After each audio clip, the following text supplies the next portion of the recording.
Les écrans, le stress et bien sûr la fatigue, les facteurs sont nombreux à influer sur notre productivité au travail. Mais pourtant, il existe des solutions pour mieux appréhender son cadre de vie professionnel. La sieste en est une. Un reportage d'Audrey Bourguignon et Léa Laborde.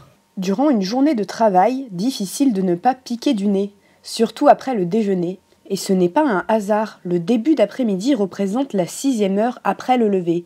En latin, 6e heure signifie tout simplement sieste.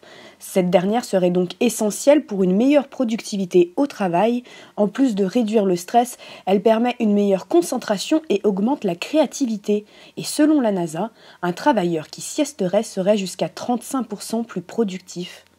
La sieste est une chose parmi d'autres, c'est-à-dire parmi la généralisation numérique, parmi le développement du télétravail, parmi la proposition d'espaces de travail très variés. Donc en réalité, la sieste en tant que telle n'est qu'un élément d'une évolution massive. Dormir au travail, oui, mais comment ? Tout d'abord, pas trop longtemps. 20 à 30 minutes de sieste sont recommandées pour percevoir les répercussions positives sur le bien-être au travail. Au-delà, les conséquences peuvent virer au négatif. Autre élément important pour une bonne sieste, le lieu et l'aménagement.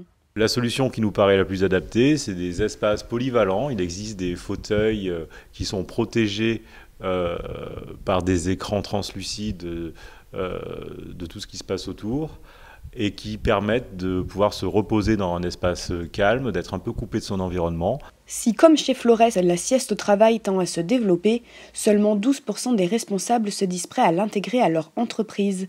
Elle reste encore trop souvent associée à la paresse et à la perte de temps.